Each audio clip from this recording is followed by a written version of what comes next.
사도들이 가르친 예수 그리스도 계속 설교하고 있습니다. 골로새서 말씀을 가지고 오늘은 네 번째 정도 되는 것 같습니다. 부제목이 그 안에 함께 섰느니라 17절 말씀이고요. 오늘은 아마 15절 말씀 가지고 어떻게 예수님을 믿을 수 있는가에 대해서 좀 나누려고 합니다. 자, 15절 말씀 같이 한번 읽어봅시다. 시작. 그는 보이지 아니하는 하나님의 형상이시요 모든 피조물보다 먼저 나신 이시니. 사도 바울이 감격에 차서 골로새 교인들에게 예수님을 소개하고 있어요.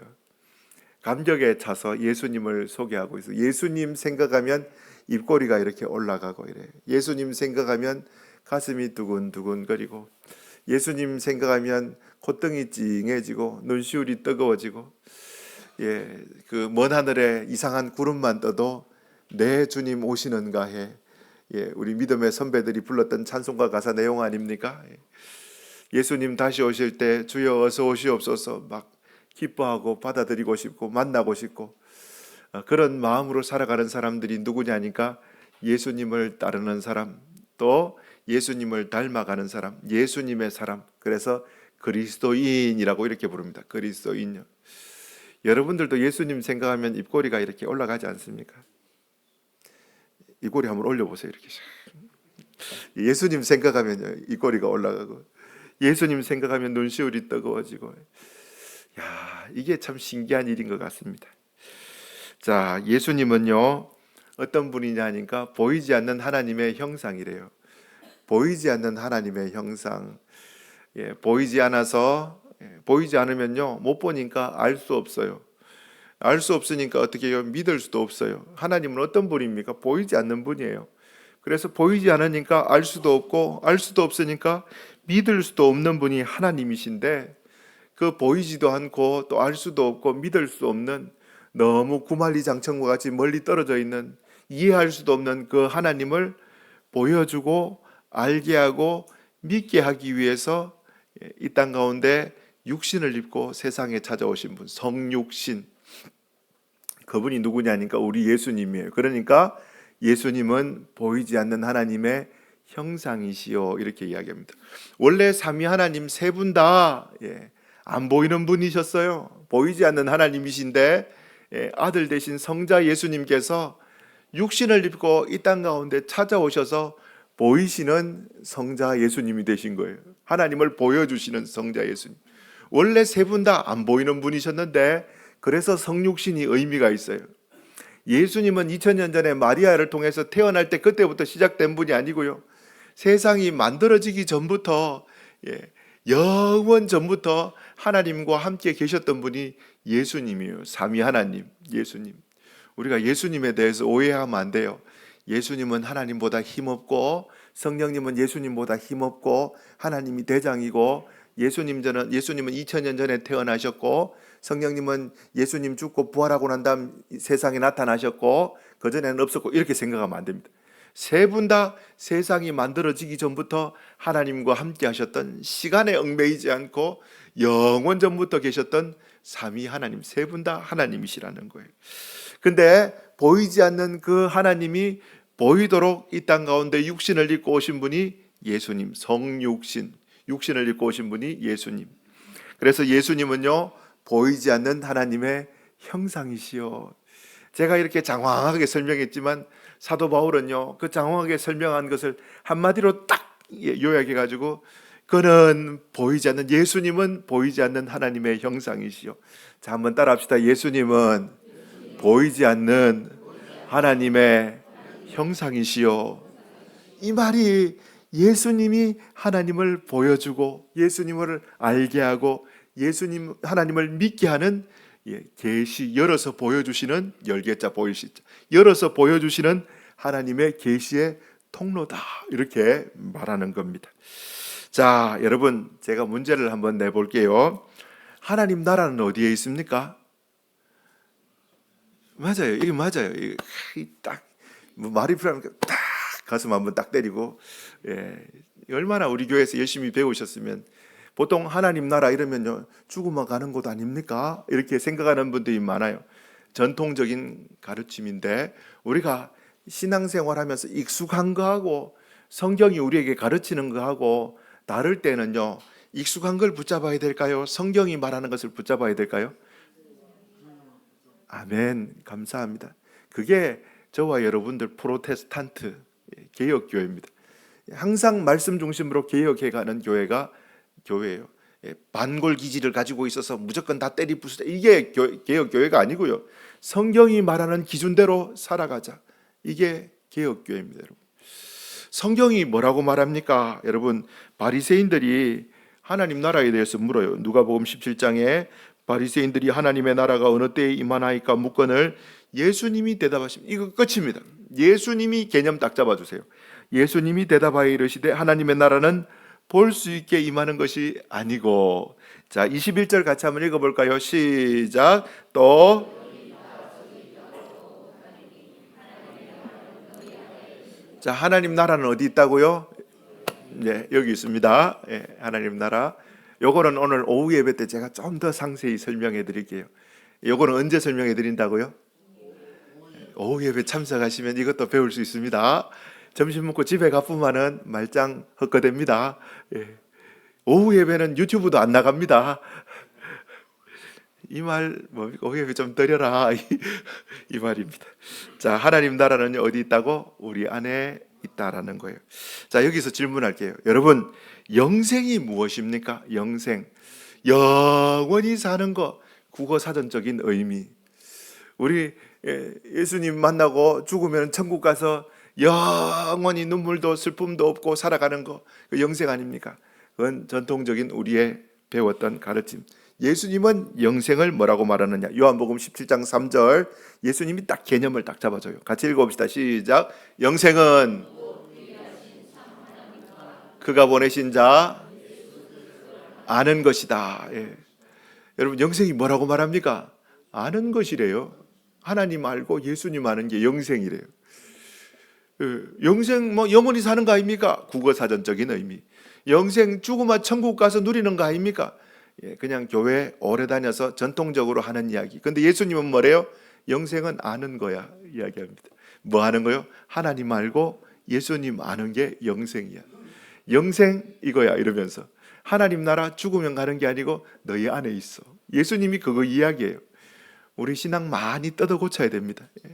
많이 뜯어 고쳐야 돼. 신앙생활 많이 뜯어 고쳐야 돼요, 여러분. 자, 여러분, 여기서 또 질문 하나 할게요. 악한 마귀가 하는 대표적인 일이 뭡니까? 예수 못 믿도록 만드는 거예요. 가장 대표적인 일입니다. 예수 못 믿도록 하는 거예요. 그런데 예수 믿게 되었어요. 그럼 악한 마귀는 예수 믿었으니까 두 손 열중셔 돼서 아무것도 안 할까요? 그 다음 뭐 할까요? 예수님을요, 잘못 믿도록 만듭니다. 예수님을요, 어떻게 해요? 엉뚱하게 믿도록 만듭니다. 믿기는 믿어라. 그런데 어떻게? 막 다 비슷해요. 근데 마무리 하나 할 때 다른 곳으로 싹 꺾어버립니다. 그게 한자로 다르리자 끝단자 뭐요? 이단입니다. 예수님 믿는데 다르게 믿게 하고 예수님 믿는데 엉뚱하게 믿도록 누가요? 마귀가 예수 믿는 사람들에게도 장난질을 칩니다. 그래서 저와 여러분들이요, 어떻게 하든지 예수님을 잘 믿기 위해서는요, 정신을 바짝 차려야 됩니다. 죄송합니다. 저는 여러분들의 담임 목사인데 하나님 믿고 예수님 믿어야지 저를 믿으면 안 됩니다. 감사합니다. 방집사님 아멘 해주셔서. 저를 믿으면 안 됩니다, 여러분.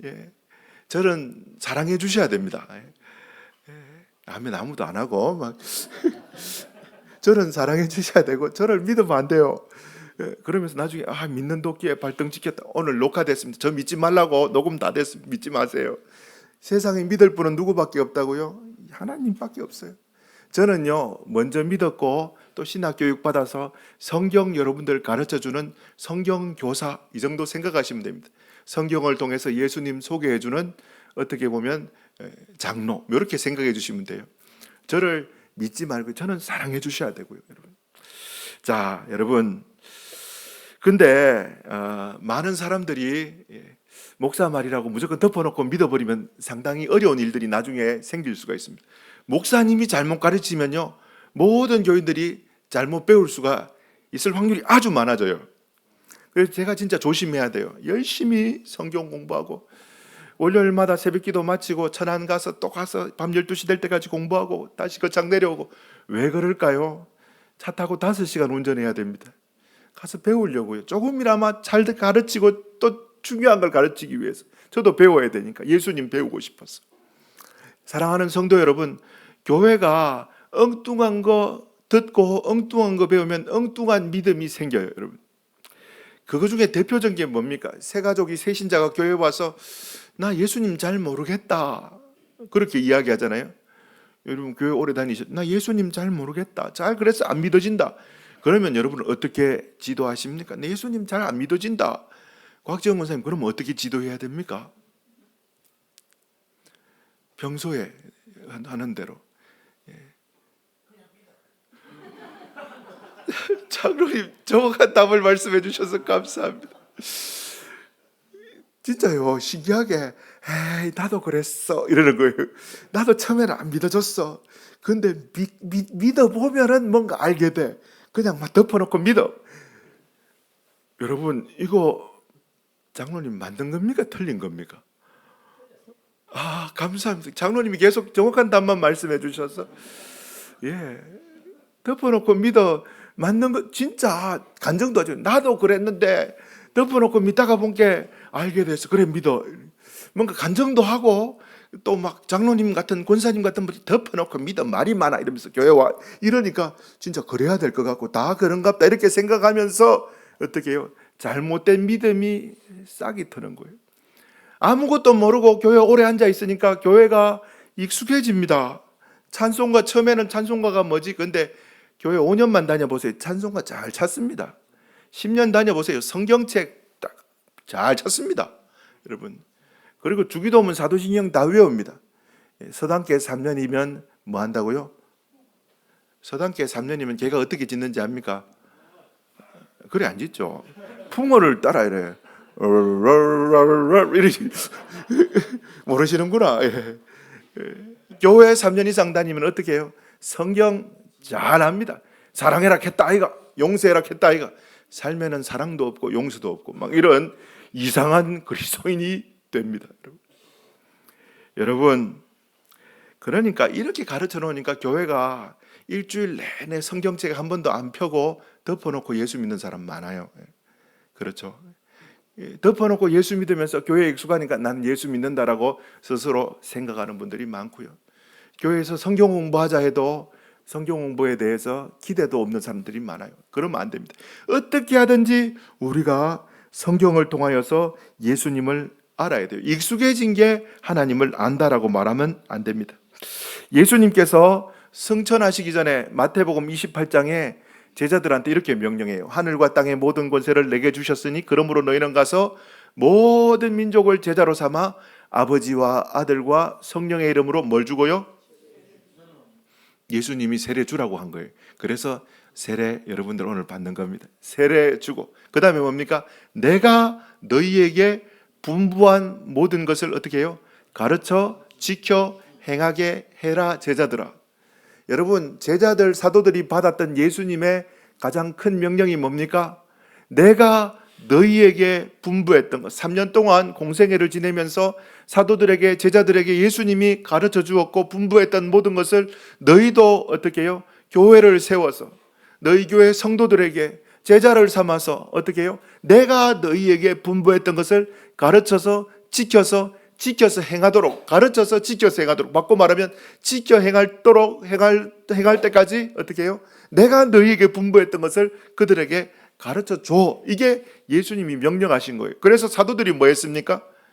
예수님 부활하시고 성천하시고 난 다음에 교회가 시작될 때부터 사도들이 했던 건요, 다른 이야기 안 했어요. 예수님 이야기였어요. 예수님은 이런 분이셔. 예수님은 우리에게 이런 말씀하셨지. 예수님 이야기 주구장창했던 사람들이 사도들이고요. 그 예수님 이야기 주구장창했던 것을 기록했던 것이 여러분 신약 성경의 서신서라는 겁니다. 사도들의 서신서요. 자, 여기서 문제 하나 낼게요. 여러분 예수님을 알기 위해서 서신서를 읽어야 될까요? 덮어 놓아야 될까요? 내일부터 서신서 읽읍시다. 할렐루야. 예수님 알아야 돼. 예수님 알고 싶어요 이러면서 덮어놓고 믿으면 안 된다라는 거예요. 자, 그래서 어떻게 하든지 예수님을 통해서 하나님을 알 수 있기 때문에 예수님을 알아야 되는데, 그 예수님은 누구를 통해서 알 수 있습니까? 복음서와 서신서를 통하여서 우리는 예수님을 더듬어서 책 내용을 읽으면서 예수님이 이런 분이시구나 더듬어서 알고 배울 수가 있어요. 그래서 여러분, 예수님을 알기 위해서는 덮어놓고 믿는 게 아니라 어떻게 해요? 펴놓고 믿어야 돼요. 읽으면서 믿어야 되는 거예요. 그리고 예수님이 하늘로 이렇게 성천하시면서 마태복음에는 내가 너희에게 분부한 모든 것을 가르쳐 지켜 행하게 하라 이렇게 말씀하시고, 그 다음에 사도행전에는요 1장 8절에 뭐라고 말씀하시냐니까, 오직 성령이 너희에게 임하시면 너희가 권능을 받고 예루살렘과 온 유대와 사마리아와 땅끝까지 이르러 뭐가 된다고요? 누구의 증인? 예수님의 증인이 되어랍니까? 되리랍니다. 성령님이 되게 해주신대요. 여러분, 성령에 대해서 예수님이 이야기하세요. 성천하시면서 내가 너희에게 분부한 모든 것을 지켜 행하게 하라 이야기하고 난 다음에, 성령이 너희에게 임하시면 너희가 하늘로부터 권능을 덧입고 그 권능이 어떻게 내 증인이 되도록 만들어준다 이렇게 이야기해요. 예수님 이야기할 수 있도록 만들어준다 이렇게 이야기해요. 예수님 증인 되도록. 여러분, 예수님께서 세상 사실 때 공생의 기간에 성령님에 대해서 이야기하셨어요. 마태복음 14장에 보면요, 예수님께서 내가 아버지께 구하겠으니 기도하십니다. 구하겠으니 그가 또 다른 보혜사를 너희에게 주사 이렇게 이야기합니다. 또 다른 보혜사를 너희에게 주사 이렇게 이야기해요. 근데 그 뒷구절에 뭐가 나오느냐? 자, 요한복음 14장 26절 중요하니까 같이 한번 읽어봅시다. 시작. 보혜사 곧 너희에게 모든 것을 가르치고 내가 너희에게 말한 모든 것을, 보혜사 아버지께서 내 이름으로 보내실 성령님, 예수님이 승천하시면서 성령이 너희에게 임하시면 권능받고 내 증인 된다, 내 증인이 되게 될 것이다 이야기하는데, 그 보혜사에 대해서 예수님이 요한복음 14장 26절에 아버지께서 내 이름으로 보내실 성령 보혜사가 오면은 뭘 한다고요? 그가 너희에게 모든 것을 가르치고, 여기서 말하는 모든 것은 무엇입니까? 내가 너희에게 말한, 그 뒤에 나오잖아요. 내가 너희에게 말한 모든 것을 가르치고 내가 너희에게 말한 모든 것을 뭐하게 한다? 생각나게 하시는 분이 누구라고요? 보혜사 성령님. 자막이 안 떠 있었군요. 그러니까 여러분들이 모르셨구나. 예수님이 보내실 그 보혜사 성령님이 오시면요 뭐 한다고요? 자, 자막 띄워주세요. 14장 26절. 자, 뭐 하신다고요? 그가 너희에게, 예수님이 우리에게 말씀하신 것을 가르치시고 예수님이 우리에게 말씀하신 것을 어떻게 해요? 생각나게 하시는 분이 누구요? 예수님, 성령님. 교회에서 묻는 거 답은 거의 90%가 하나님, 예수님, 성령님 하면 딱 맞죠. 근데 제 대답은 다릅니다. 이 성령님이 하시는 사역이 보혜사 성령님이요. 보혜사 성령님이 뭐 하신다고요? 예수님이 기억나게 하고 예수님이 생각나게 하고 예수님의 말씀이 떠오르게 하고 예수님의 말씀이 이해가도록 가르치시는 분이 누구냐니까 성령님이에요. 자, 여러분, 자, 다시 줄을 이렇게 쫙 나열되는 것을 한번 줄을 한번 끼워 봅시다.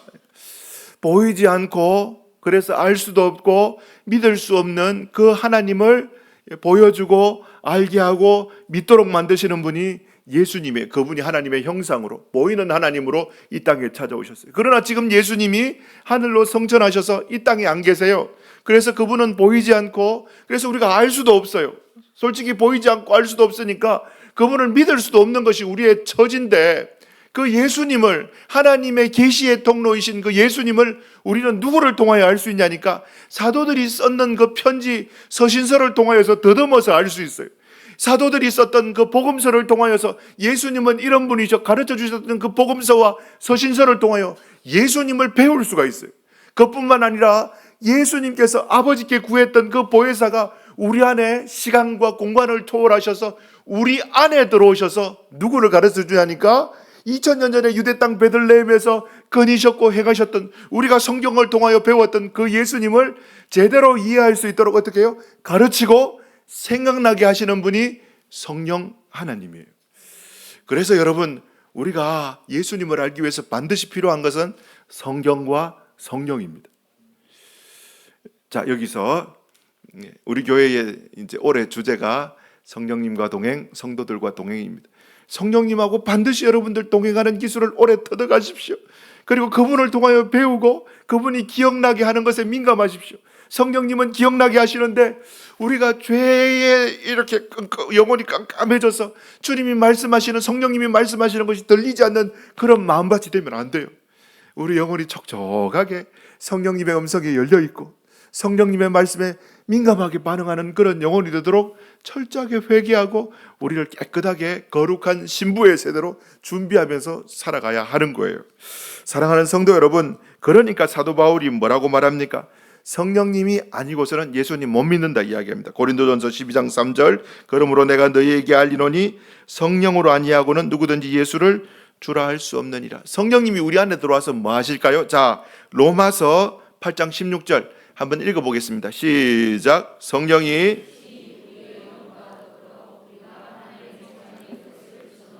성령이요, 여러분 영이십니다. 하나님의 영이 우리 영과 더불어, 우리 영과 더불어.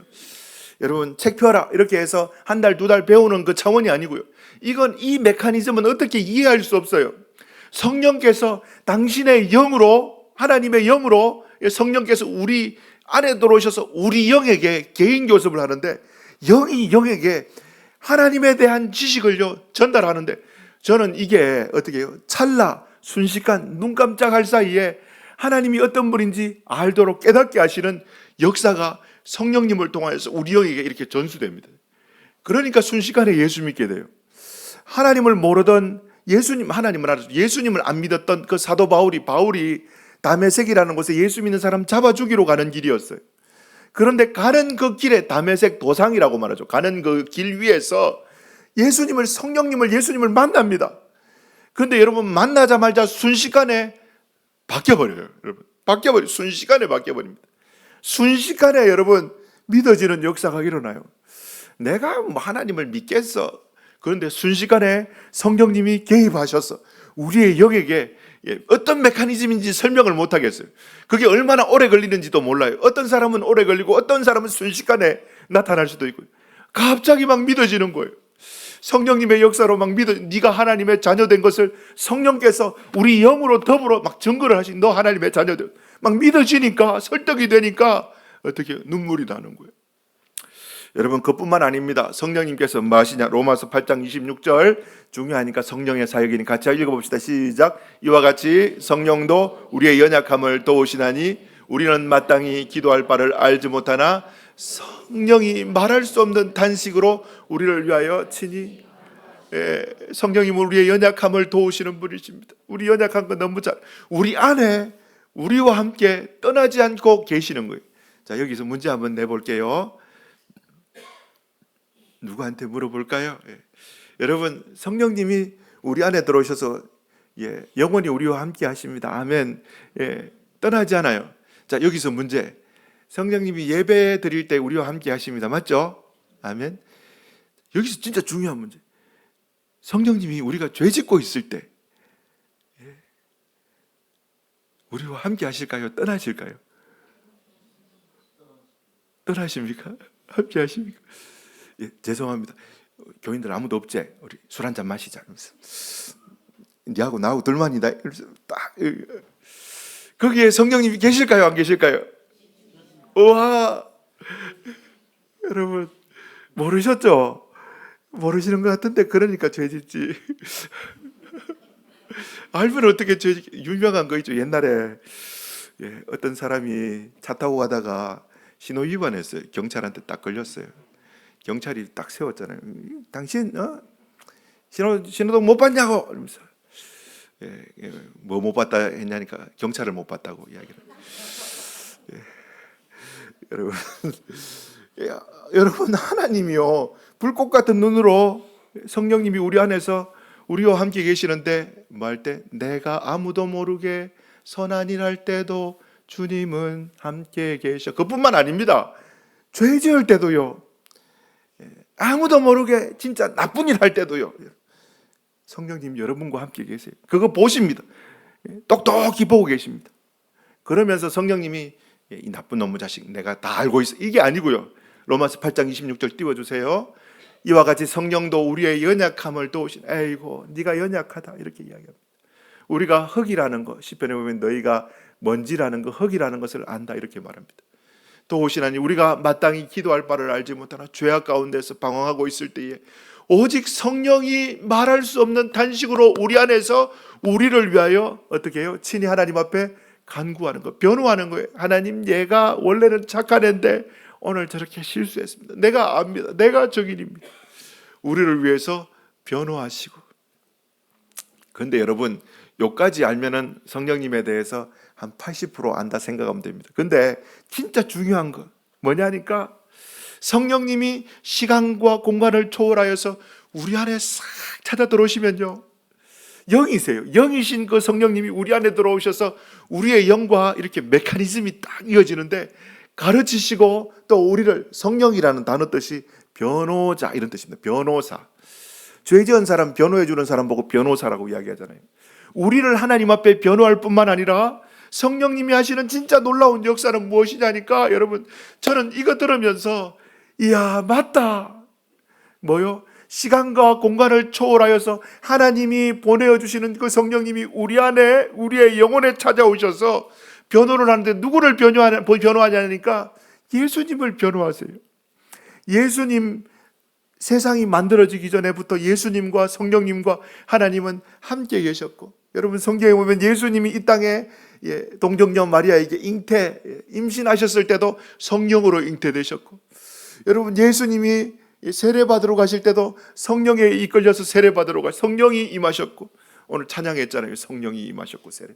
그 다음 시험받으러 광야 갈 때도 성령에 이끌려서 광야에 시험받으러 가셨고, 기뻐하실 때도 성령으로 기뻐하셨고, 여러분 예수님께서 겟세마네 동산에서 제자들은 저 멀리서 자고 있을 때 성령님은 기도하는 옆에서 기도할 수 있도록 힘을 더해 주셨고, 예수님 부활하실 때도 여러분 로마서에 보면 하나님의 영으로 부활하여 하나님의 아들이 되신, 이렇게 표현하고 있어요.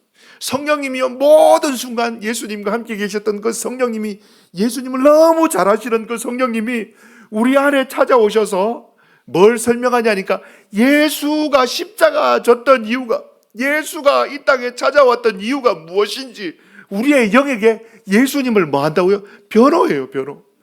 예수님은 너 때문에, 너를 살리기 위해서 십자가 졌어. 예수님은 네가 지옥 형벌 받아야 되는, 마땅히 하나님의 형벌 받아야 되는 너를 위하여서 예수가 대신 죽어주신 거야. 그걸요, 어떻게 해요? 성령님이 우리에게, 영에게 찾아오셔서 효과적으로 설득하시고 설명하시고 가르치는데, 이게 한순간에 일어날 수도 있고 오랜 기간에 일어날 수도 있고. 근데 여러분, 이 메커니즘은 몰라요. 근데 순간적으로 이게 믿어져요. 근데 순간적으로 믿어져서 이래 되는 거예요, 여러분. 이래 되는 거예요. 뭔가 있네. 그때부터 여러분, 그 사람은 뭐가 됩니까? 그리스도인이 되는 거예요. 그리스도인. 주 안에서 사랑하는 성도 여러분, 제가 오늘 세례식이 있어서 성령님에 대해서, 성경에 대해서, 성령님을 알아야지, 그리고 예수님을 알아야지 하나님을 알 수 있는데, 성령님에 대해서 설명해 드려요. 자, 마지막, 그럼 제일 중요한 겁니다. 그럼 성령님을 어떻게 내 마음속에 모실 수가 있느냐, 이게 관건이에요. 그래, 맞다. 그래, 성경은 그렇게 이야기하지. 그러면 성령님을 어떻게 우리 마음에 모실 수 있냐? 성경이 또 말합니다. 자, 누가복음 11장 13절 같이 한번 읽어봅시다. 시작. 너희가 악할지라도 좋은 것을 자식에게 줄 알거든 하물며 너희 하늘 아버지께서, 세상의 아버지도 자식한테 좋은 거 주고 싶어 하는 거 맞지? 예수님 이야기하셨어요. 근데 하늘에 계신 너희 하늘 아버지께서 뭐요? 구하는 자에게 성령을 주시지 않겠느냐? 이 말은 성령을 준다는 말이에요? 안 준다는 말이에요? 하늘에 계신 좋은 너희 아버지는 너희에게 성령 너무 주고 싶어 하는데 너희가 구해라. 그러면은 성령 반드시 주시는 좋은 하나님이야. 예수님이 그거 이야기해 주고 있어요. 여러분 이 말씀을 믿으시기 바랍니다. 예, 오늘 세례 받으시는 분들 성령님을 구하십시오. 이 먼저 성령 받고 예수 믿는 분들, 이분들을 위해서 성령님 강력하게 역사해 주십시오. 기도 꼭 해주십시오. 예식이 중요합니다만 이거보다 더 중요한 게 그들 마음속에 성령이 임하셔서 효과적으로 믿어지게 하시는 그 성령의 인치시는 사역, 거듭나는, 영적으로 영이 거듭나는 그 일이 진짜 반드시 있어야 된다는, 여러분 꼭 좀 기도해 주셔서 오늘 세례받는 분들, 또 학습받는 분들 진짜 성령으로 거듭나서 성령의 사람 될 수 있도록 여러분 기도해 주시고요, 함께 섬겨 주시기를 부탁드립니다. 그리고 오늘 세례받는 분들, 학습받는 분도 마음으로 성령님 구하면 보내주신다고 하셨으니 보내주십시오. 그렇게 기도합시다. 예.